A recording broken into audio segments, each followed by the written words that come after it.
You guys, welcome back to the channel. If you are new around here, I am Jennifer. Welcome. And if you are returning, I am so happy to have you back.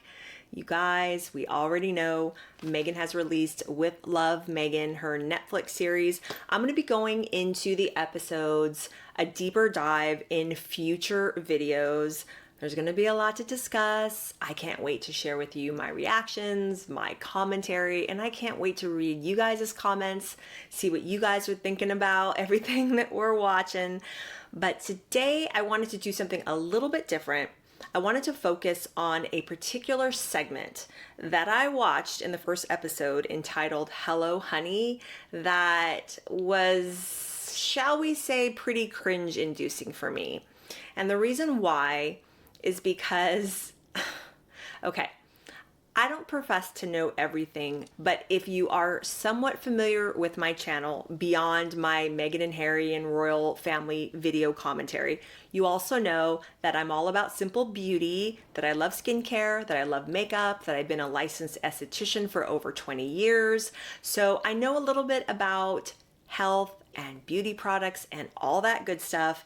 I know a little bit about essential oils and all that kind of stuff. I have delved into that whole world myself, that whole DIY essential oil thing. I've made my own custom oil blends. I've made my own lotions and creams with essential oils and things like that. That's why I was cringing watching the segment in this episode where she makes a DIY, a do-it-yourself bath salt soak for her friend Daniel Martin. The way she is making it in this episode is the entirely wrong way to go about it. She's making it in a way that could be very potentially highly irritating to someone if they used it, what she made and soaked in it. And I wanted to go into why that is with you guys, because you might watch something like that, might want to make your own DIY bath salt soak, but if you follow the way she does it, you could potentially really irritate your skin. And I want to tell you why. And then I want to tell you the right way to go about doing it. So if that sounds good, let's get going. So first off, what Meghan is doing is she is taking good old fashioned Epsom salt, which is magnesium sulfate, and she is blending it with an essential oil. She's also adding dried herbs and flowers to the mix, like a little bath tea sachet for the bath, which in of itself is a cute idea. So that's the first thing I wanted to touch on here before we go into this whole deal. It's a very cute idea. I'm not going to criticize Meghan for wanting to make this for her friend. It's a cute idea, you know, more power to her. That's great. I actually have right here a bag of Epsom salt. Epsom salt is one of the most inexpensive, wonderful beauty products that any woman can have in her bathroom. There's health benefits to magnesium sulfate, Epsom salt. There's health benefits and there's beauty benefits too. And I have an entire video that I made about Epsom salt. I'll link it in the description or somewhere around here so you guys can go back and watch that one. But I talk about how to use Epsom salt safely. I talk about how you can add scent to an Epsom salt bath if you want to use an essential oil. I talk about the health benefits like the detoxification, great circulation, how it can exfoliate and brighten the skin, all that good stuff. So go ahead and watch that video if you're interested. But I wanted to tell you basically what's going on in this episode. So we see Meghan taking her Epsom salt and she blends it with arnica essential oil. And you see her with her dropper and she puts 2 full dropper, and this part of when you pull a dropper out of like a serum bottle or an oil bottle, she puts 2 whole pipettes. That part's called a pipette, and she drizzles it over the bath salt, or I'm sorry, over the Epsom salt, and then she blends it together. She puts it in a jar, and then on top of that, she's putting her dried flowers to make it extra special in that little tea bag. Don't do this, you guys. And I want to tell you why you should not do this. And it has to do with the essential oils. First off, everyone knows what essential oils are. We all know that they smell pretty. There's tons of them out there. Everyone knows that. But what a lot of people don't know is that essential oils are basically volatile plant compounds. Plants produce essential oils in order to ward off potential predators like animals and bugs. It's a self-preservation thing, and they're designed to be sensitizing. So a lot of insects, a lot of animals don't like a lot of plants, certain plants, especially if they have a very high concentration of certain essential oils. So by design, they're volatile. They're meant to be sensitizing. Now, there are some health benefits to us humans. People love essential oils and have used them for centuries, but there's a way to go about using them. And you have to use care and you have to use caution. And you cannot take a volatile plant compound like an essential oil, a whole pipette, which is about, I would say, anywhere from 30 to 50 drops of an essential oil, depending on, how big your bottle is that you're drizzling on here. Point being, you cannot use that much essential oil, whether in a bath salt preparation mix like what Meghan's doing, or you can't just do it on your skin. You can't just add it to bath water or say to a lotion and put it all over you can't do that. So when I'm watching what she's doing, I'm thinking to myself, I have to pop on and tell you guys how to do it properly if you're going to be interested in making something like this. A lot of you guys may be familiar with arnica because it is used in a lot of homeopathic products that you can buy online or in health food stores, and it's marketed for things like muscle soreness and bruises, varicose veins, spider veins, things like that. And it's really good for that. But when you buy an already made product on a shelf, that arnica essential oil is blended with something to make it less irritating and less sensitizing to the user. And often what you have to use with an essential oil is something called a carrier oil. Now, we all know what carrier oils are, and you know what a carrier oil is, even if you don't know the term carrier oil. A carrier oil is something like, say, for example, olive oil, coconut oil, grapeseed oil, jojoba oil, things like that. So what you're supposed to do is take an essential oil like, say, a lavender or a lemon or a neroli, or like what Meghan is using, like an arnica, and you blend it with a carrier oil. And when you blend it together, that carrier oil dilutes the essential oil and takes away a lot of the overly sensitizing properties that that essential oil has.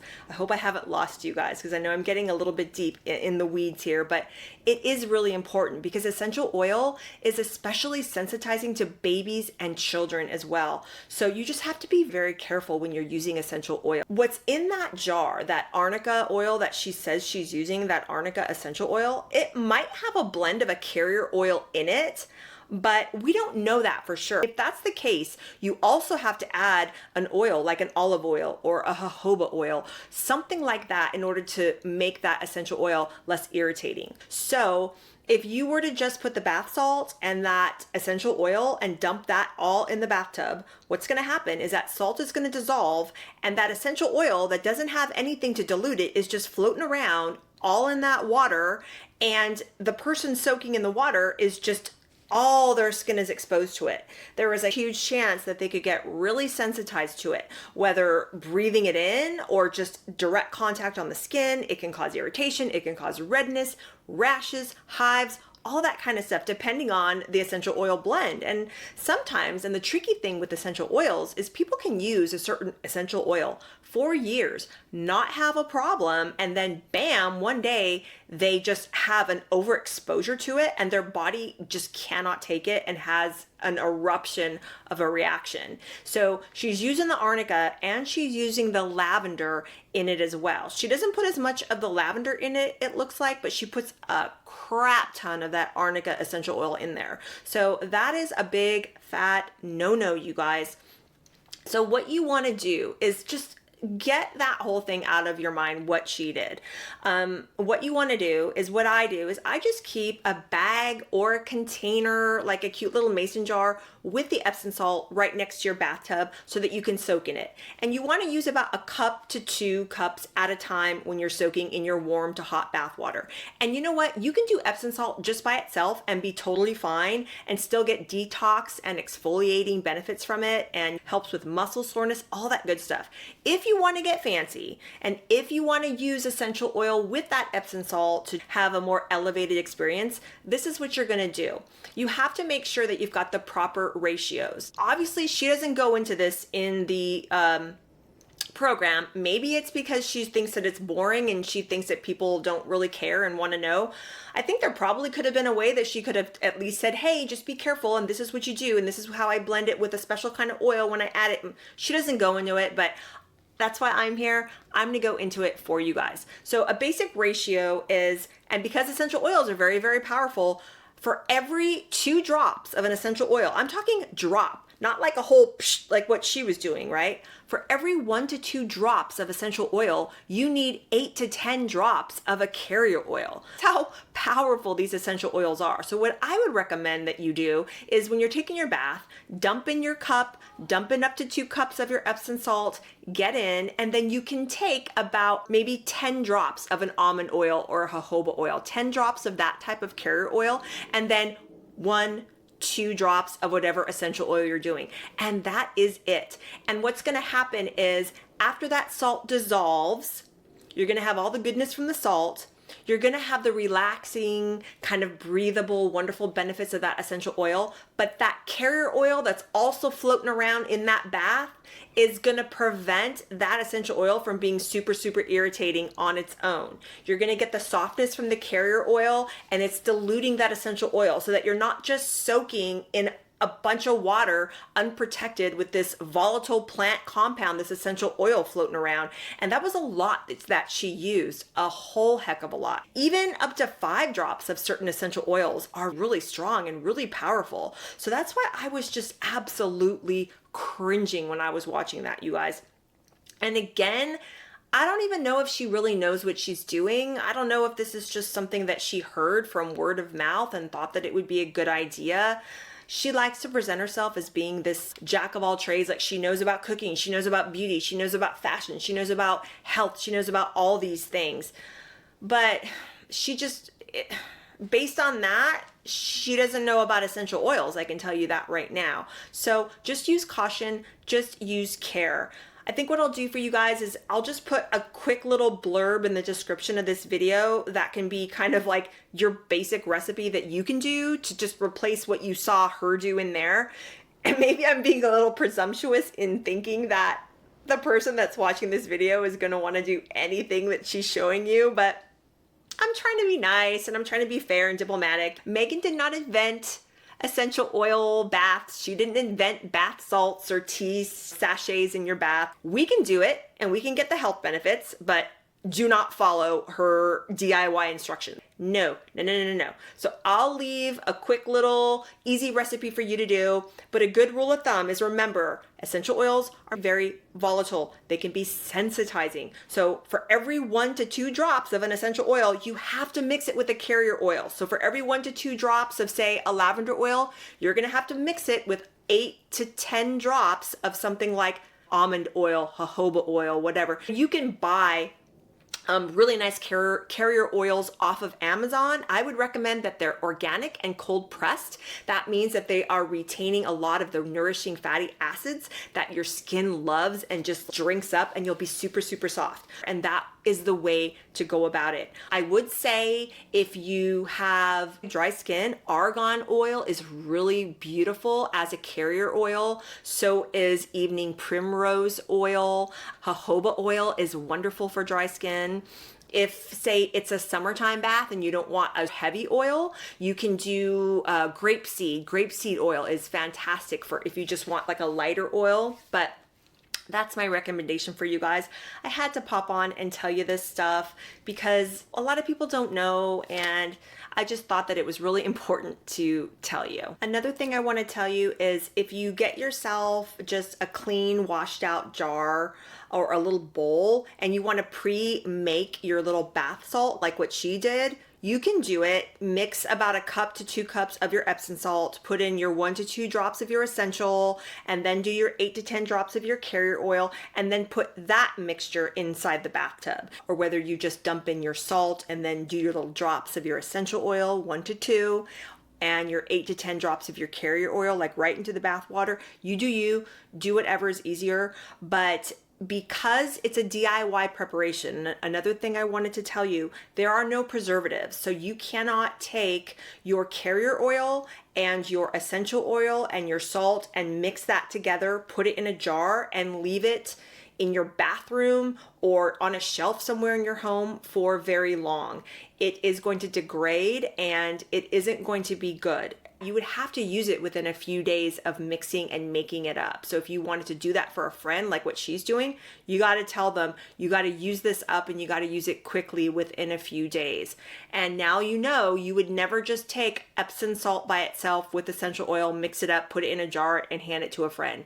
You now know that you would also have to add that carrier oil. And that carrier oil is going to make it kind of like a salt scrub, but now you know what to do. And what I would recommend also is there are so many wonderful and reputable essential oil companies out there. You can go on these websites and you can research about what each essential oil, where it's from, what it does, how to use it safely. There are certain essential oils, like I mentioned before, that are so unbelievably strong that in most preparations, even with a carrier oil, you should not be using more than, say, 4 drops. Like, it's crazy. Some essential oils, you can be a lot more liberal with the way you use them. But again, it depends on the individual. And if you're ever using essential oil and a carrier oil in a preparation for a baby, a toddler, or a child, you have to be very, very careful because they are very sensitive to essential oils, even more so than adults. People that have a lot of really bad allergies, people that have food sensitivities, very irritated skin conditions like, say, eczema, psoriasis, all those types of things. You have to take so many different things into consideration. You can't just dump an essential oil in, give it to a friend and be like, hey, have fun, because you don't know. You just do not know. I would say do your research. And again, if there's an essential oil company that you like, something that you trust, that is reputable, there's tons of them out there. Their websites are just a wealth of info and they have great recipes and things that you can do.